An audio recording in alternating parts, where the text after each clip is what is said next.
model. I'm going to try something new. I'm just going to go out on a whim. I have a new tutorial that I want to put out for y'all where we're making a Lego. I'm using a watercolor Success in 4 Steps reference book that I have, and they have some really fun reference things in here for watercolor painting. And since I am utilizing my watercolor shader for my 30 days of modeling, I thought this would be the perfect opportunity to model this adorable Lego that they have in the book. And I figured, why not make it a tutorial? Go out on a whim.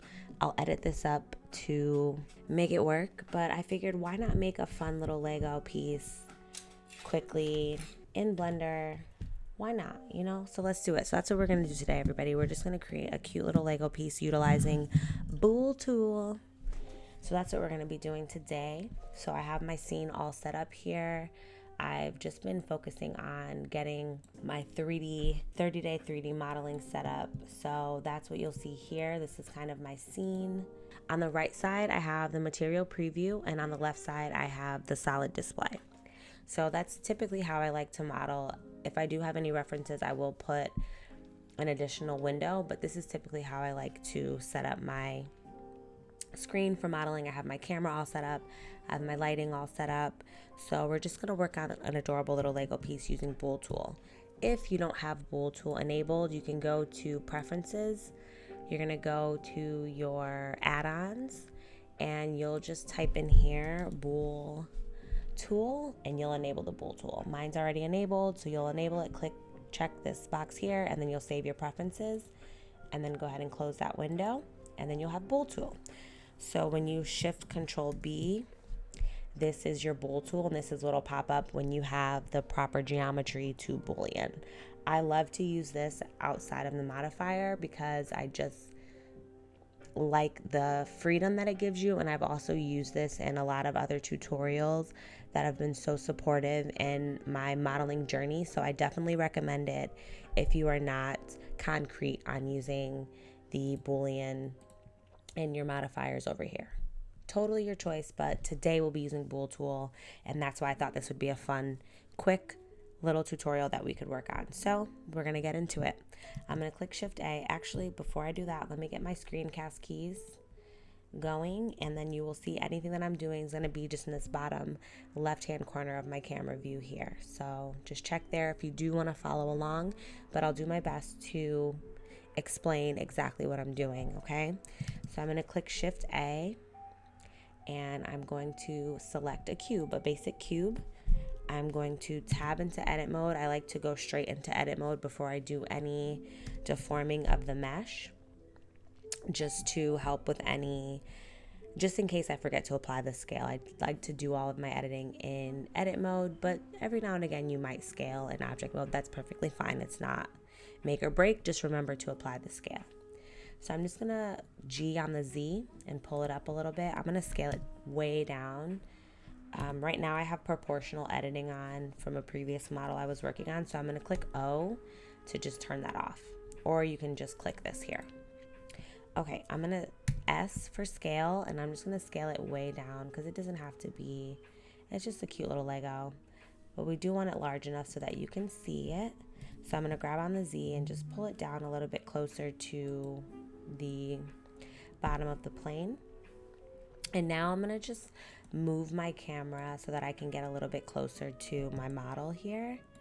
And I'm just gonna come in a little bit closer, but if you do prefer that front on view, you can still see it over here on the right side. So with my entire cube selected, I'm gonna scale on the Z and just squish it down a whole lot. Maybe like that. I don't know. That feels pretty good, right? I wish I had an actual Lego piece in front of me, but it's okay. I'm gonna scale on the Z a little bit more, leave it there. And then what I'm gonna do is I'm gonna press the number 2 so that I'm in edge select. And I'm just gonna select these edges here. So all 4 edges I'm gonna select. And I'm gonna press Control B, which will give me a bevel. And I'm just gonna do the tiniest of bevels.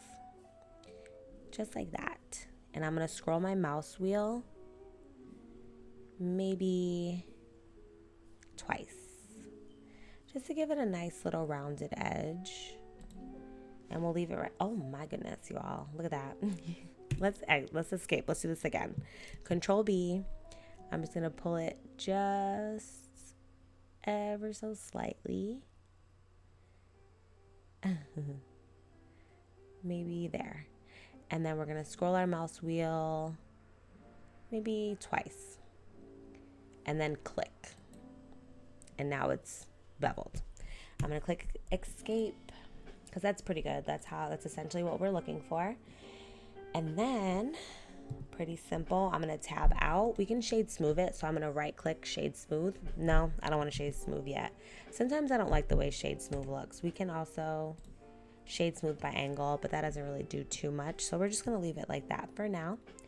I'm going to shift A, and now we're going to add, I'm going to add a cylinder. I'm going to add a cylinder. It's way too big, so I'm going to scroll out, tab into edit mode, and I'm going to scale her down a bunch. And then I'm going to grab on the Z, pull it up, and let's scroll a little bit closer to our model so we can really get a feel for what's going on. I'm actually going to do top-down view, and let's just scale it down. And I'm going to grab on the Y. And if you get confused as to where you're going to be grabbing, if you press G for grab and you don't know what axis, you can always look on here and it'll tell you essentially what direction you'll be going in. So if I click Y, I'm going to go up and down from the view that I'm looking at. If I click Z, it'll be going up and down on the vertical axis. And then if I click X, it's going to go across horizontally. So a lot of times if you are unsure of like what you should click, you can always refer to this little gizmo here, or just do them all. I do that all the time. I'll just like grab X, no, grab Y, no. It kind of just depends where you are in the world. So you'll find, at least I found in my experience of using Blender, you don't always know. So it's perfectly fine. Don't feel anything about that. Because I can remember like seeing other people model and be like, how do they know what to click all the time? Everybody just seems so much more knowledgeable, but we are all just doing our best, truly. So I'm going into X-ray mode here, and you can just see how far down into the model it goes. And I'm just going to scale it on the Z a bit. We're not going to see this part, because what we're going to do is we're going to combine these two meshes together using Bool tool, which I don't get to use often, which is what made me excited about this model. A lot of times when I'm using Bool tool, I am typically cutting holes out of meshes versus combining two meshes together. So I thought this would just be a really fun experiment to work on and another fun model to do. And I don't know, I just really was into doing this. So one thing about the Bool tool I noticed is that you want to make sure if there is, when you are using Bool tool for intersection or whatever you're using it for, you want to make sure there's enough geometry going through the main object. So this is what we would consider the cutter, and this is your main object. So you're going to be clicking this first and then your main object. So you want to make sure the cutter has enough geometry so Blender knows what it's doing. And what I mean by that is if I grab, let's say I grab my cutter, and let's say I grab it on the Z, and we have like this much. So if you'll notice, it's only cutting through the main object a little tiny bit. At times you'll run into problems with your Bool tool because Blender won't fully know what are we trying to do here, because it's just not enough geometry to read. At least in my experience. If you have a different experience, please let us know down in the comments. But in my experience, if I am doing any sort of intersection, cutting out, or whatever the case, I want to make sure there's plenty of geometry within the mesh so that Blender knows what we're doing. So we're kind of communicating with Blender. I'm off my soapbox now. Sorry. That was just a long-winded way of saying, you know. But that's just something that I wish I would have known. It would have saved me a lot of frustration. So that's why I mentioned that. So I think that's about how it looks. It's not too not too high when I'm looking at the Legos here. Maybe I can grab it on the Z just a little bit more. I'm gonna do it like that. I'm gonna tab back into edit mode, and I'm gonna click 3 so that I'm in face select mode, and then I'm gonna control B, and I'm gonna bevel this as well. But again, just ever so slightly, like not, I mean, this doesn't have to be ever so slight. You do what you want. It's your Lego. You know what I mean? Go crazy. But I think that looks sweet. That's adorable. This we can shade smooth. I think that'll look good. Yeah. So we'll shade smooth that. Now we can do a couple different things. This particular Lego is going to have 4. So 2 at the top, 2 at the bottom. We have a couple options. We can shift D, which is going to duplicate your mesh, and you can just move it where you need to move it. That's one option.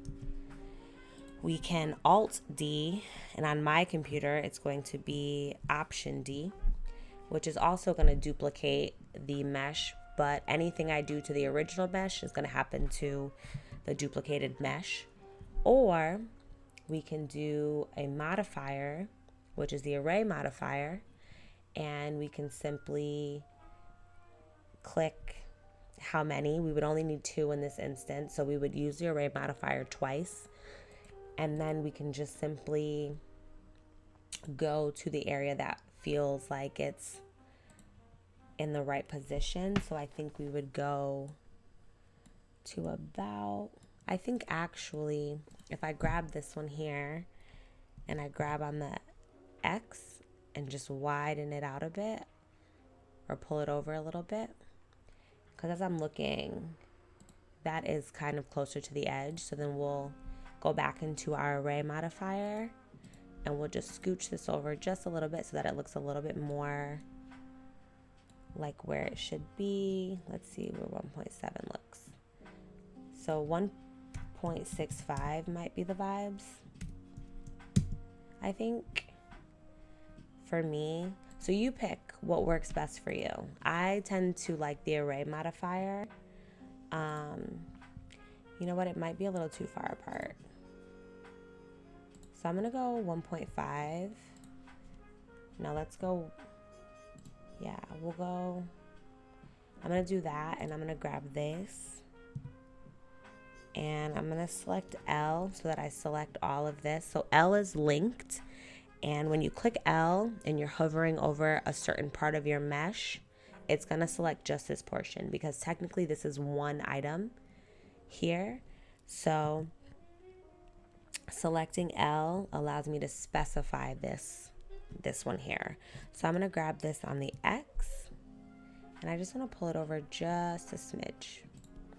Doesn't really change much, but if you ever have 2 meshes in one object, if that makes any sense, if you select L, it'll allow you to select just the one object. I think that looks pretty okay. I don't want to get too wrapped up in that. It doesn't really matter. So that I'm going to use the array modifier, but you do what feels best for you. But those are 3 techniques that come to mind that you could utilize here. So I'm going to apply this array modifier because this is essentially what we're looking for, and I don't need to do any more edits. I'm going to apply it, and then I'm going to do another array modifier. But this time, instead of doing it on the X, I'm going to put that at 0, and we're going to put it on the Z. So let's just put maybe 3 and see what that gives. Oh, maybe not the Z, sorry. See, that'll happen. We're going to do the Y. Let's see. Maybe we need to do both. Where are we at? You can kind of see, oh, we're going to go -3. So let's do -3 maybe. Okay, -3 is too much. So we'll go, you got to play with it, and that's okay. But this is also like such a helpful modifier when you just want to duplicate things. I really like the array modifier. I try to use it as often as I can, and I feel you'll get more of a precise result by using it. But again, like I said, it's your life, it's your thing. Do your thing, do whatever works best for you. But I think that looks pretty good. If I look from the top down, looks pretty good to me, right? So then I'm just going to apply this modifier as well, and we'll do that. And what we can do, Let's see, is this one mesh? Yeah, this is all one mesh, so we're gonna leave it like that. We don't have to separate it, but if you did want to separate it, or if you did duplicate and you wanted to separate, it's not critical. The bool tool will work just fine like this. But if you were looking to separate, you would tab into edit mode. You're gonna click P, and you can separate by selection, by material, or by loose parts. In this circumstance, if you wanted to make every single one of these a separate mesh, you're gonna click P. We would do loose parts, and then that's gonna make it 4 separate. So it's either selection or loose parts. Play with it. You can always undo. But I'm gonna leave it as one mesh, but you do what you want. So now that we have what we need, I'm just to be safe, I'm gonna select both pieces, and I'm gonna do Control A, and I'm gonna apply the transform just to make sure that the bool tool works appropriately. I'm also gonna apply a bevel modifier just to give it a little bit of a sleeker look. I really like how that looks. I'm gonna add a few more segments to really ramp it up. We can even amp this up to maybe 0.15, but I really like that look of it. And we can also add a bevel to this as well. And we'll bump up the segments to that, just to really give it what it needs to be gave. All right, I'm gonna apply that bevel, and I'm gonna also apply this bevel. And now what I'm gonna do, we're gonna get ready for our bool tool. So I'm gonna select my cutter, which is my 4 pegs. I'm going to hold shift, and I'm going to click my main object, and now we're using the bool tool. Shift Control B. And for this particular model, we're going to union. So we want to join these 2 meshes. So union, and there's that. But I'm going to try fast and see what that gives. I don't love this. I'm not loving it. So we're going to just see, this is what difference. It'd be the whole. We're going to union here, and I'm going to just leave it at exact, and I'm going to see if I can fix this up a little bit. Let's see. And this was another, this is why I was kind of excited to work on this model, because I do want to see how we can really make this work. So I'm gonna leave it here, but I'm gonna add a subdivision modifier and see what that does. I'm gonna add a subdivision to this here, because maybe we need a little bit more geometry. That might be what's missing. So I'm gonna put the subdivision above the bool tool, and this is us playing with it, guys. You see how it's getting a little bit better? But now we're kind of, you know, it's kind of slowing us down a little bit, but let's go to fast and see what that gives. And then I think what I'm gonna do, what if we subdivide this baby? Just want to see if this helps the geometry out any. It's not terrible. It's not terrible, but it's a little wonky. So I'm gonna apply the subdivision. And I'm gonna apply, so let me apply this subdivision as well. And I want to see, union, okay. I'm gonna apply the bool tool. And then what I'm gonna do with this is I'm gonna move it to a new selection, and I'm gonna click hide. I like to send the cutters to the new selection, because we don't need them any longer, because this is now one object. And we're gonna play with this a bit. See if once we shade it, if it looks a little bit better, because this looks a little weird in this editor, but if we kind of jump in here, it doesn't look so bad. Now, bool tool is not perfect, but I mean, in this view, it looks great. Okay, so we might be okay. You know what I'm saying? Let's go ahead and shade it and see what it gives. So I'm gonna go into my shader editor and let's just get, I'm low-key obsessed though. It's so cute. All right, I'm just gonna get a nice view so we can really see. And I want y'all to see my watercolor shader. It's my favorite thing.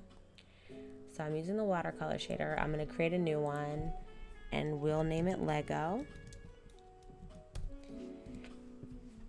I'm gonna click this so that it's a completely new shader. And this is my setup. So if you do want to copy this, this is the watercolor shader that I've scoured the internet and combined a bunch of different tutorials and came up with this. This works for me. So you're more than welcome to take a look at that. Maybe take a screenshot and you can make your own watercolor shader. I can also make this available if you're interested. Drop it down in the comments. I can send this blend file or make this blend file available, but we want to do like a pretty little blue. Can you even take it? Let's add another shader. We're going to pull this white out and I want to add like a dark blue. I am obsessed already. I can't. So sweet. I'm going to select this blue. Ooh, that's pretty. I just want it to match. So I'm going to do that blue, but then I'm going to go in here and just make it a little darker. No, I'm not. Let's just move it up a little. I just want it a little bit more like royal bluish. Ooh, that's so pretty. How's that? How is that? Is that so good? And then we can play around with, ooh, yes, we can play around with the location. I mean, I think, let's go up just a bit more. How about that?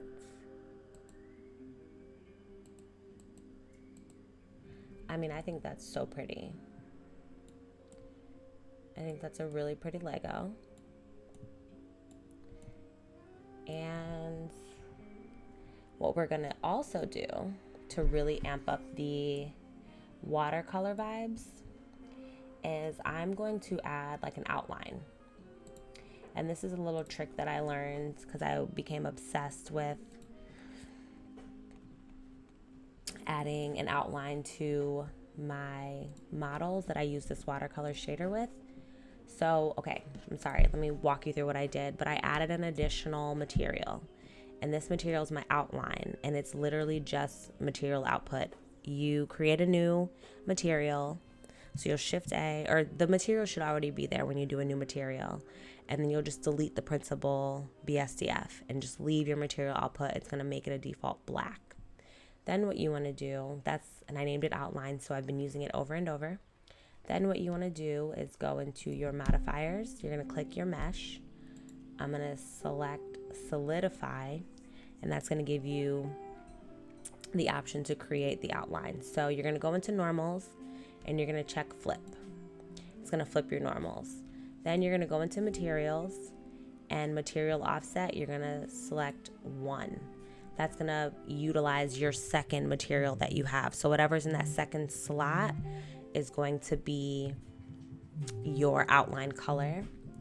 And there's your outline. And then you can play with the thickness here. So we'll do 0.001 because I like it. We'll do 0.003. How's that? We'll have it just a little bit thick. But that gives a little outline and a little bit of definition. And my friends, that is our Lego. I don't find that this works all the time.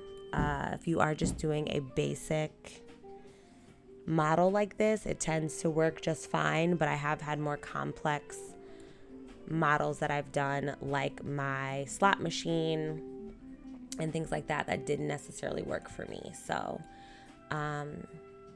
yeah, this was just a little Lego, a little fun Lego tutorial where we use the bool tool. Is the mesh underneath perfect? No. Does it look like a Lego? Yes.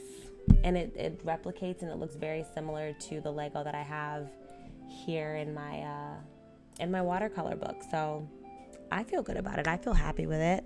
But this was just a really quick tutorial. I hope y'all enjoyed it. If you haven't already, please do like and subscribe.